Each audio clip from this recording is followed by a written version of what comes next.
स्वागत है आपका शिक्षा के बृहद प्लेटफॉर्म शुक्ला IAS अकेडमी में। और जो हमारा मुख्य परीक्षा उत्तर लेखन का कार्यक्रम है, इससे मैं आशा करता हूँ आप लोग जो है बहुत ही लाभान्वित हो रहे होंगे। और हमारे चैनल से जुड़े हुए कई छात्र हैं जिनके निरंतर मैसेज आते रहते हैं, तो कई मुझे उनकी आंसर राइटिंग भी प्रॉपर स्थिति पर मिल रही है और वो लोग भी जो है अपना एक कह सकते हैं कि कार्यशैली को बनाकर अब काम पर लग गए हैं। क्योंकि हम सभी जानते हैं कि अब हमारा जो IAS का एग्ज़ाम है अब वो अक्टूबर में है और अक्टूबर माह जो है अब काफ़ी समय नहीं रह गया उसमें।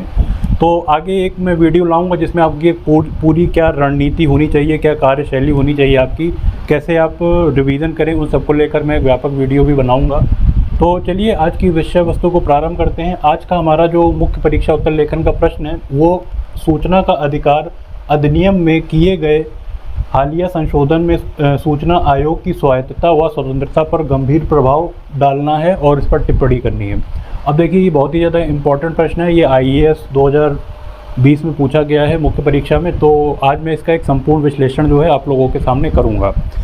सबसे पहले तो हम ये जानते हैं कि क्वेश्चन का क्या मायने है, क्वेश्चन किस पर जो है केंद्रित भाव को अपना प्रकट कर रहा है। तो सबसे पहले अगर हम देखें तो यहाँ पर हमें देखने को मिलेगा कि सूचना का अधिकार अधिनियम की बात करी गई है, यानी कि RTI जो होता है इस पर ये प्रावधानित किया गया है। और बेसिकली जो है 2005 के अंतर्गत पूरा सूचना का अधिकार जो है लाया गया था। तो अब इसके प्रभावों के बारे में भी हम जानेंगे। और सबसे पहले एक बात पुनः देख लेते हैं क्वेश्चन में कि सूचना का अधिकार अधिनियम में किए गए हालिया संशोधन। तो आपको जैसा कि पता है कि जो हमारे कोई भी अधिनियम होता है उसमें समय के अनुरूप सरकार द्वारा विभिन्न मुद्दों की कमेटी को बना करके उसमें संविधान संशोधन के अंतर्गत प्रतिक्रिया को किया जाता है और अमेंडमेंट किए जाते हैं। उसी के बारे में ये यहाँ पर बात कर रहा है। और कहा गया है कि इसकी स्वायत्तता पर और स्वतंत्रता पर गंभीर प्रभाव डाले हैं। तो अब यहाँ पर सिंपल सा मतलब यही पूछ रहा है कि जो हमारा IT एक्ट है उसमें जो भी अभी चेंजेस किए गए हैं उसमें सरकार के द्वारा कुछ अपने पक्ष भी रखे गए थे, तो इससे क्या प्रभावित होगी उसके बारे में हमको यहाँ पर चर्चा करनी है। तो सबसे पहले अगर हम बात करें तो ये जो हमारा सूचना का अधिकार अधिनियम है ये बहुत ही ज़्यादा महत्वपूर्ण होता है और इसमें कई सारे प्रशासनिक तंत्र की जवाबदेही होती है और सार्वजनिक क्षेत्र में जो कामकाज किए जाते हैं उन सब की जवाबदेही हम इसके अनुरूप जो है लेते हैं।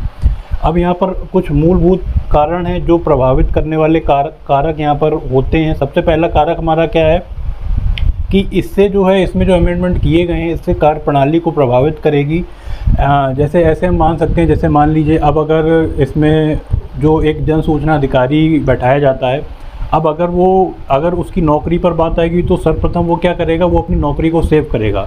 तो इससे फिर क्या होगा कि कार्य प्रणाली जो है उसकी कहीं ना कहीं प्रभावित होगी और उसको एक नौकरी की सुरक्षा को सर्वोपरिता देनी पड़ेगी। इस कारण से वो जो एक कह सकते हैं कि सामाजिक कार्य होता है उसको भूलकर वो कहीं ना कहीं प्राथमिकता जो है अपनी नौकरी को सेव करने के लिए देगा। दूसरा कारण है सूचना आयुक्तों की निष्पक्षता में इससे प्रभावित होगा। अब यहाँ पर मुद्दा ये आता है कि अगर हम बात करें कि सूचना आयोग की इससे कार्यप्रणाली प्रभावित होगी तो बेसिकली इसमें हम ये कह सकते हैं कि इससे कहीं ना कहीं गोपनीयता पर सवाल उठेंगे।